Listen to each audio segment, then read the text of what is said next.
Il y aura peut-être une autre ère après. La céramique, point de vue biologique, santé, etc., pour nous, c'est parfait, quoi.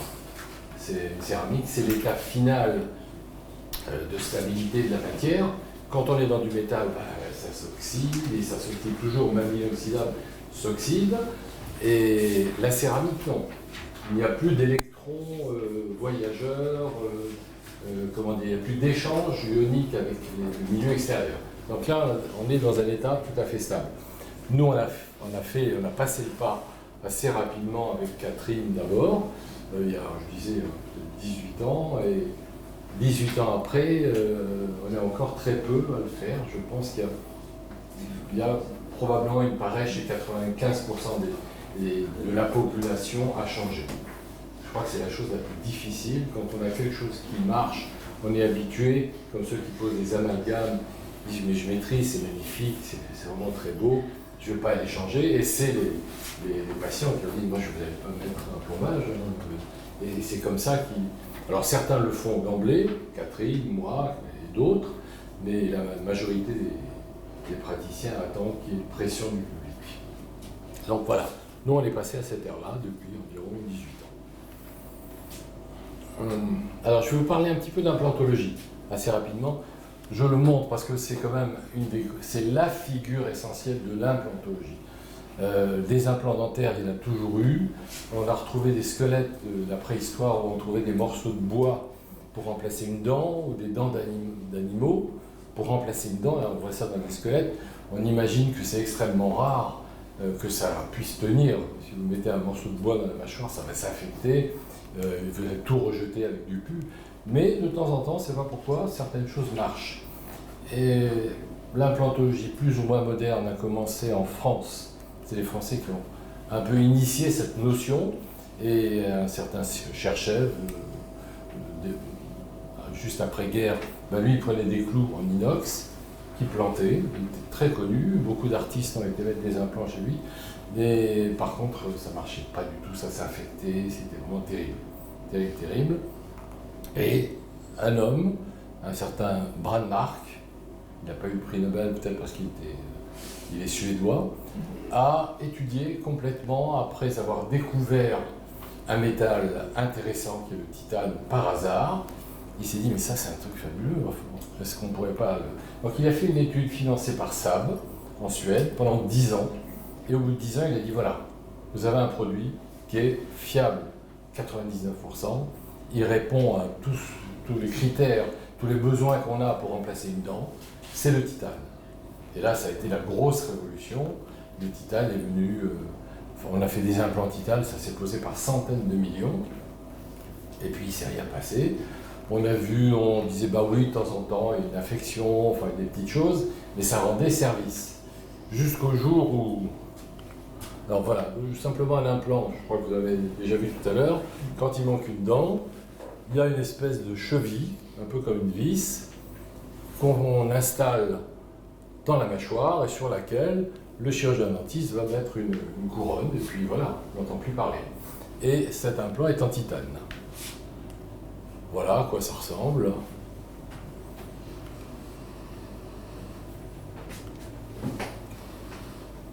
Je vous le montre, je reviens en arrière, voilà une chirurgie banale. Il y a une mâchoire, il n'y a pas de dents, on fait un trou. Ça c'est une approche particulière en piezochirurgie. C'est pour faire des choses un peu particulières, peu importe. Et là, voilà, on installe des implants qui ressemblent à de l'inox. Hein, c'est du métal. Et après, ben voilà, les implants sont posés. Et on peut faire ce qu'on veut par-dessus. Les radios, on parlait de radiologie tout à l'heure, vous voyez, on voit les implants, on les voit très bien posés. Ce sont des implants en titane. Et puis, un certain Sami Sandoz, qui est décédé il y a deux ans, je crois. 1 ou 2, oui. Un espèce de génie qui, lui, ne voulait absolument pas entendre parler de métal en bouche. Il est installé en Suisse, on s'est bien connu, et il a dit, il a fait des essais, il a dit, mais moi, j'ai fait des implants en céramique, ça s'accroche aussi bien que le titane, je peux tout à fait remplacer les implants. Il en parlait déjà à l'époque du début des implants en titane. Lui, c'était implant céramique. Et la céramique qu'il connaissait et qu'il pouvait utiliser, c'était de l'oxyde d'aluminium. En fait, c'est une céramique qui ressemble à du verre. C'est une espèce de bio-verre. C'est du verre.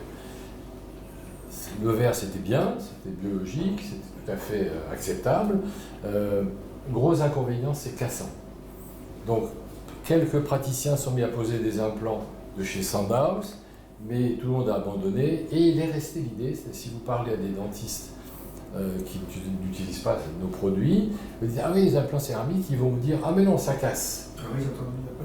Ils disent, ah non, ça casse. En fait, c'est pas l'implant zircone actuel qui casse, c'est l'oxyde d'alumine, c'est du verre, et c'est vrai que ça a cassé. Et c'était un problème. Donc il est resté un petit peu, comment dire, confire. Les gens allaient en Suisse, ceux qui voulaient absolument pas du titane, ben, ils allaient en Suisse pour se faire poser des implants en alumine. Et quand ça cassait, ils l'enlevaient, ils en mettaient un autre. Enfin bon, on restait comme ça. J'ai eu la chance de bien le connaître, et j'étais son correspondant à Paris quand il y avait des patients qui n'allaient pas chez lui, il les adressait. C'est un monsieur extraordinaire, un vrai génie.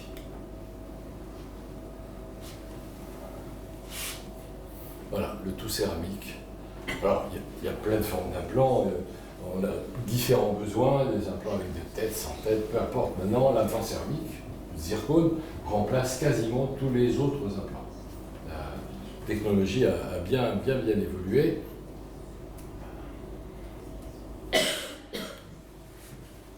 Alors, les implants titane. Il faut savoir, quand on dit un implant en titane, il n'est pas en titane. C'est toujours un alliage de titane. Et alors, dans les implants dits titane, il y a obligatoirement titane, aluminium et vanadium. Ça, c'est les trois bases de la fabrication. Et après, chaque maison implantaire rajoute d'autres métaux lourds en général pour donner des particularités, là, qui cassent moins, etc., etc. Mais ça, c'est les trois éléments qu'on trouve de base. Maintenant, une dernière étude est parue qui a montré que 100% des implants titane contiennent du nickel. Les fabricants ne le savaient pas. En fait, ce nickel viendrait des machines-outils qui attaquent le titane pour lui donner ses formes, ses spires. Donc, ils ont tous aussi du nickel. Quand on sait que 20 à 25% de la population est allergique au nickel, on comprend certaines pathologies. Autre particularité désagréable, on parlait des champs tout à l'heure. Les champs électriques, ça se mesure, on le sait. Voilà, méthylmercure, le mercure qui se délite avec le temps, et les champs électriques en bouche.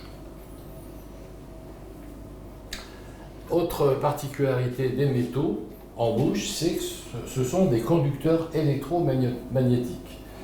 L'électromagnétisme, c'est la Wi-Fi, le téléphone, tout ce qui nous environne de plus en plus. Les implants en métal se comportent comme des antennes. Et je ne sais pas si j'ai eu le temps, je vais vous en parler rapidement. Au tout début, comment s'appelait-il notre ami pour qui je faisais les implants Gécode qui s'est vite arrêté, qui était dans le nord de Paris. Enfin bon, peu importe. Et alors lui, il a participé à la guérison d'une personne qui avait une pathologie de l'hypophyse, qui ressemblait à un cancer de l'hypophyse, et où on ne trouvait rien. Et son état s'aggravait de plus en plus, jusqu'au jour où il a tout simplement pris une radio de face, et quand il a vu les implants titane que la personne avait en bouche, il traçait une ligne sur la radio, et les deux lignes allaient sur l'hypophyse. Donc elle avait une hypophyse qui était bombardée en permanence par des ondes électromagnétiques. Il s'est dit, mais il faut retirer tout ça, donc on lui a retiré ses implants, et sa pathologie a disparu immédiatement. Donc ça, c'est un truc terrible, mais intéressant. Donc d'autres anecdotes, on en a d'autres, plein. Il y a même des personnes qui, quand ils téléphonent, s'ils ont des implants en haut, absolument, comme ça, ils sentent la chaleur. Au bout d'un moment, ils sentent que ça c'est fou, hein. J'ai une patiente récemment, c'est pas une de tes patientes, qui avait un implant en titane. Le jour, elle n'a pas fait elle n'a pas vu la concomitance des choses. Les reins allaient de moins en moins bien, et elle était en dialyse. C'est une personne qui a une trentaine d'années. Hein. Et puis elle m'a dit, mais ça a commencé le jour où on m'a mis l'implant. Elle dit, retirez-le. Moi, je dis, oui, je comprends. Je lui ai retiré. Dans la semaine, elle m'a envoyé un SMS me disant, je ne vais plus en dialyse. Mes constantes sont normales. C'est fou, hein? Il y a des cas comme ça tous les jours, tout le temps. J'ai des anecdotes, des hospitalisés en fin de vie, enfin des trucs, où ils se retrouvaient le lendemain, c'était fini. Je vais bien, ils sortent de l'hôpital. C'est incroyable, incroyable. Donc un petit schéma de toute l'influence électromagnétique. Donc il y a le champ électrique en bouche et le champ électromagnétique des conducteurs électromagnétiques.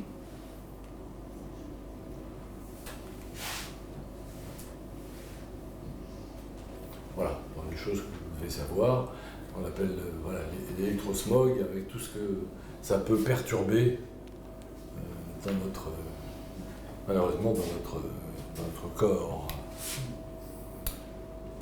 Quelques photos de ce que donne, ça c'est les perturbations électriques.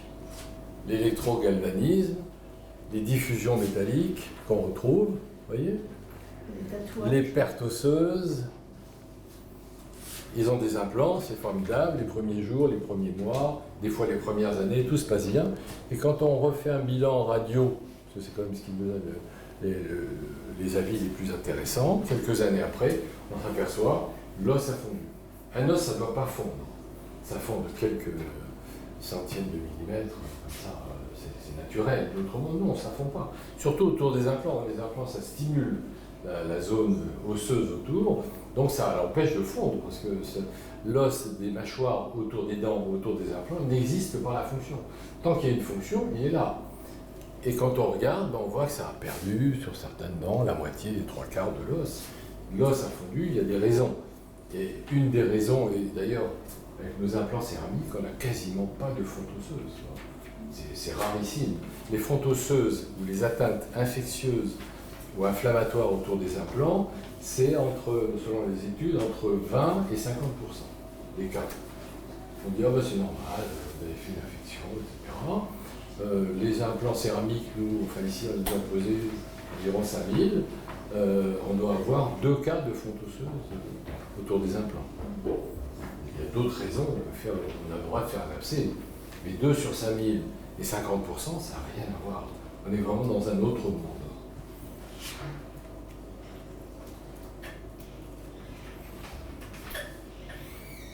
Vous voyez ce qui se passe? On ne voit pas ce qu'il y a quand c'est recouvert de gencives. Quand on a des patients comme la radio que vous avez vue, qui ont des pertes osseuses, des infections, des inflammations, quand on ouvre, voilà ce qu'on voit. C'est l'os qui commence à disparaître, puis après il disparaît de plus en plus, et puis l'implant, il faut l'enlever avant qu'il n'y ait plus d'os. Le problème, c'est qu'on va remettre un implant, mais s'il n'y a plus d'os, après, alors on fait des greffes osseuses, c'est quand même assez lourd. Voilà, on est passé de métal, à ça. Et ça, nous, on a un grand plaisir à utiliser la zircone. C'est un vrai plaisir parce que c'est blanc, c'est comme pas plus mal, mais ça reste sain. Vous revoyez les patients 3 mois après, 2 ans après, la gencive est belle, elle est rose, rien n'a bougé. Je ne parle pas des patients s'ils vivent. La plupart du temps, quand on leur demande où il y a un implant, ils ne savent plus. Parce que ça s'intègre et qu'il n'y a aucun effet du milieu extérieur sur ce que vous ressentez. Donc, toujours un grand plaisir de revoir les patients porteurs. Alors, voilà un petit, je ne sais pas si quelqu'un avait demandé ça. Le zirconium, c'est une poudre, c'est un peu du sable. On en trouve beaucoup, il y en a beaucoup dans le monde. Et jusqu'au jour où on a su le compacter.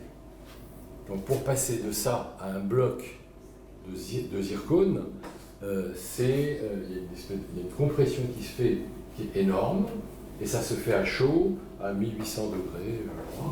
Et là, on a un bloc homogène, extrêmement solide, extrêmement dur, l'alumine cassé, la zircone, c'est 3 fois plus solide et résistant que les implants en titane.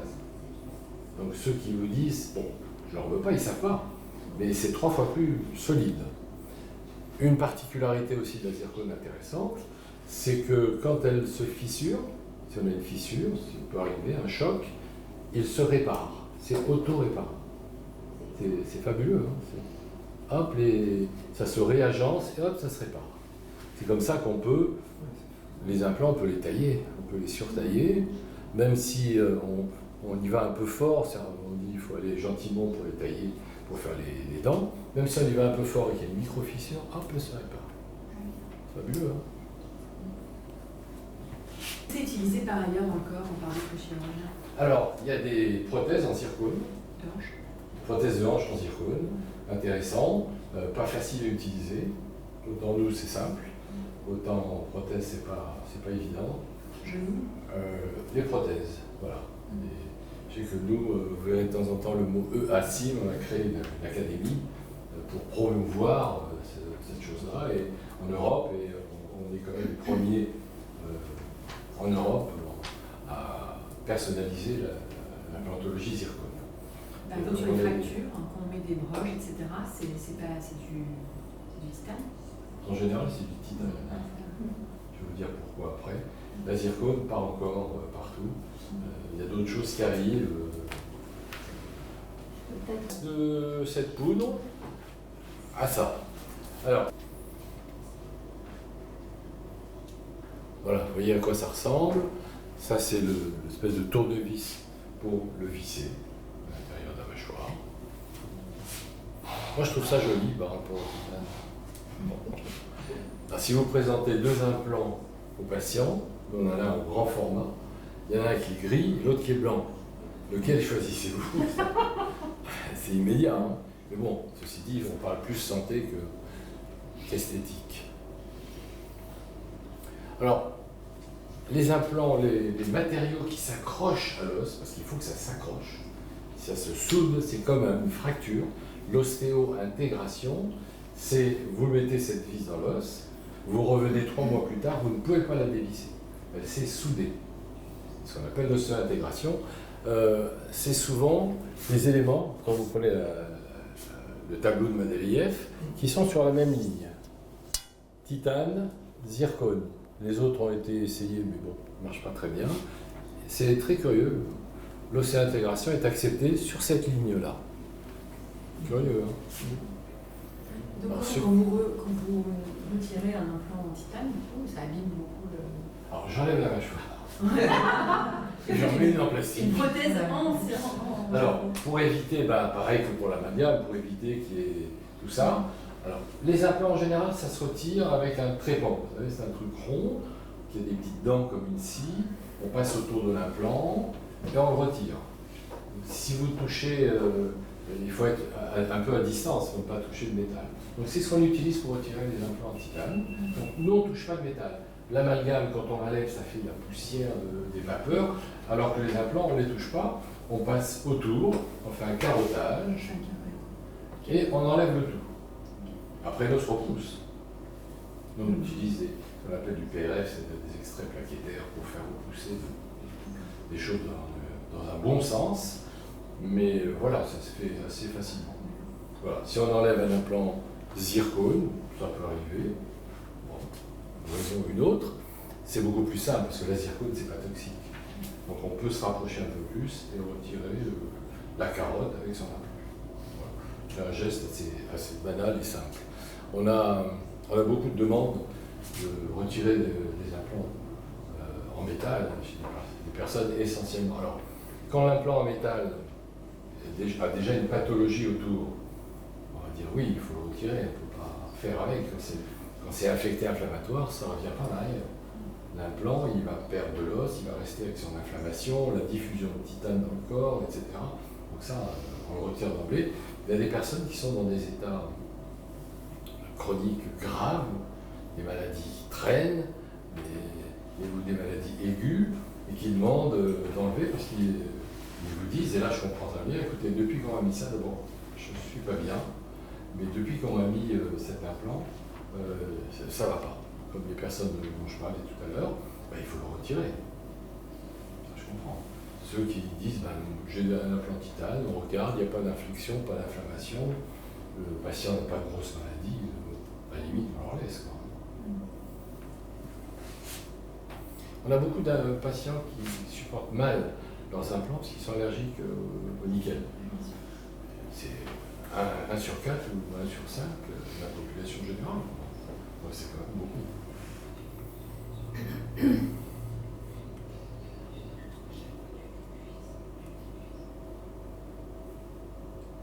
Gluten free, mais on peut dire. Ah tiens, l'implant sans gluten. Oui, difficile. Attends, comment on pourrait les dire No titane. No métal. No métal. No métal. Métal free. Voilà. No glu, no métal. No met. J'ai mis des articles, enfin bon, on n'est pas censé aller voir. Bon, un petit résumé. Les deux sont biocompatibles. Biocompatibles, c'est-à-dire que le corps ne réagit pas. Si vous mettez une plaque de titane sous la peau, une plaque de zircone sous la peau, vous le mettez, aucune inflammation, la peau reste blanche. Vous savez, c'est les frères Bogdanov qui avaient un peu, voilà. Ils avaient beaucoup de titane sous la peau, ils le supportaient bien. En plus, quand c'est sous la peau, il n'y a pas d'oxygène, ça ne s'oxyde pas. Mais ça, c'est ça, la biocompatibilité, c'est que le corps ne réagit pas à ce produit. Donc ça se fait, on fait d'abord sur des animaux, puis après c'est les êtres humains. Sur les Bogdanov, cherchez des. Ostéo-intégration, c'est ce que je vous disais tout à l'heure. Vous mettez quelque chose qui est mobile, 1 semaine après vous pouvez le dévisser, mais 3 mois après vous ne pouvez pas. Parce qu'il a cette faculté d'être ostéo-intégral. Ça c'est l'ostéo-intégration. Ça a été la grande découverte de Brammark, le Suédois dont je vous ai parlé tout à l'heure. Conducteur électrique, oui, bon, on l'a vu, on sait que c'est conducteur électrique. La zircone, c'est un isolant électrique. Si c'est utilisé beaucoup les céramiques comme isolant, comme vous avez des fils, des joints, tout ce qui est haute tension, il y a des blocs de céramique, ça empêche la conduction électrique. Conducteur électromagnétique, oui, on sait que les ondes avec les implants métalliques, ben, ça conduit, c'est un effet d'antenne. Là, non, c'est un isolant électromagnétique. Quand vous avez de la zircone, même s'il y a du métal à l'intérieur, la zircone va l'isoler et il n'est plus conducteur électromagnétique. Corrosion, métaux lourds, etc. Non, c'est une céramique, il n'y a pas de corrosion. Une céramique, ça ne se corrode pas. Vous jetez un morceau de céramique ou une assiette en céramique dans votre mer, vous voulez 2000 ans après, on retrouve la céramique, elle n'a pas bougé. Nanoparticules, je ne rentre pas dans les détails, mais le titane spécialement, se diffuse très facilement des nanoparticules de titane. Nanoparticules, ça veut dire que ça rentre dans le noyau et ça va directement sur l'ADN. Ça, on a des études très précises là-dessus. Les nanoparticules de titane rentrent dans les macrophages. Les macrophages changent d'état, deviennent macrophages actifs et ils commencent à attaquer l'os autour. Inflammation. L'esthétique, vous verrez tout à l'heure que d'être blanc, ça aide beaucoup à l'esthétique finale des dents que vous allez installer. Alors, je vous montre un cas qui est assez sympathique. C'est une jeune personne qui a des dents dont les racines sont naines. Des dents dont les racines ont raccourci. Et ça arrive souvent quand on fait de l'orthodontie un peu agressive, avec des forces un peu lourdes. Une des conséquences, et la plus classique, c'est que les racines raccourcissent.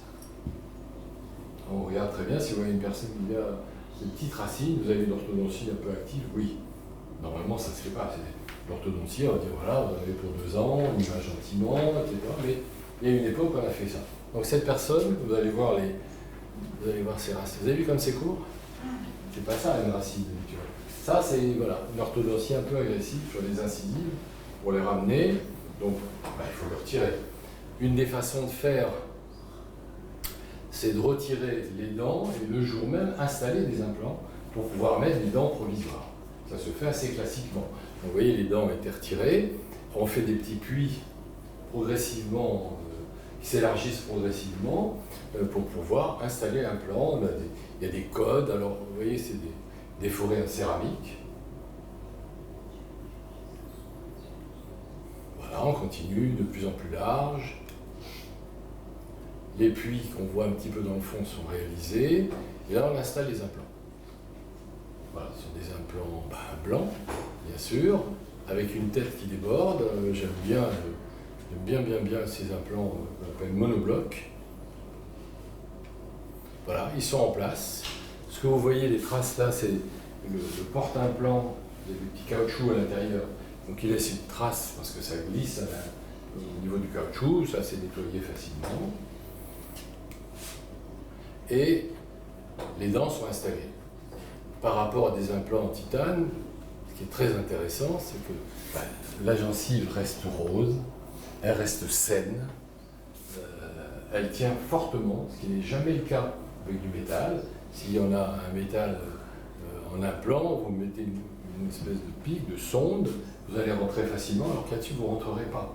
Comme c'est sain, c'est extrêmement solide. C'est joli. Très bon. Ah, c'est bien.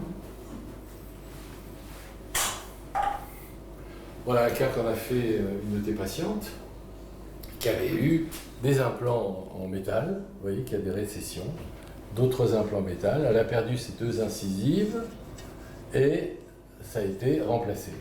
Donc là où vous avez des implants en titane, ça s'est dénudé et c'est gris.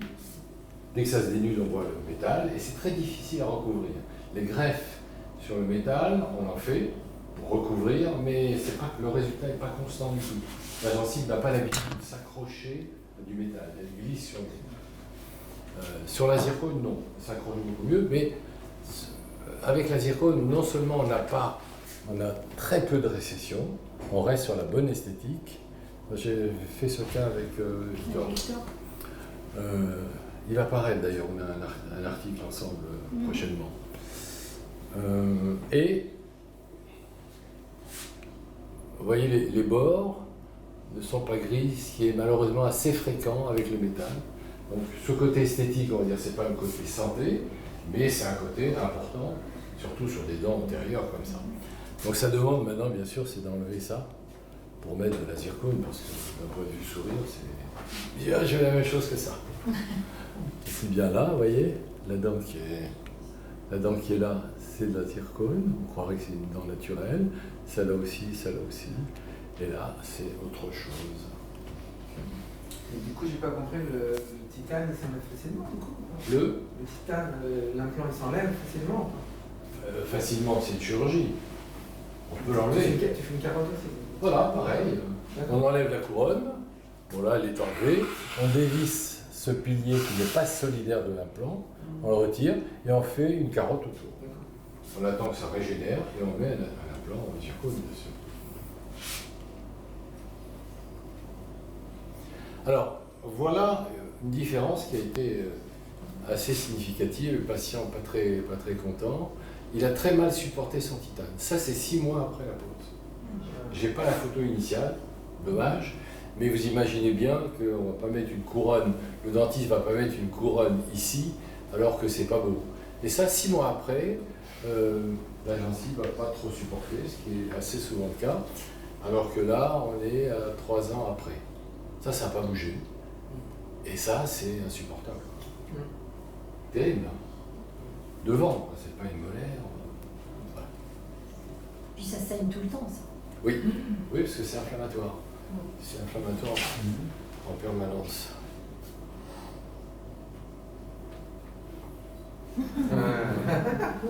C'est mignon, hein. Il y a eu l'ours blanc. C'est un romantisme. Bien sûr. J'avais appelé, oui, j'avais fait une conférence, l'implant zircone, l'implant de la paix d'esprit. Ça passe, hein. Voilà, merci. Merci. Attention.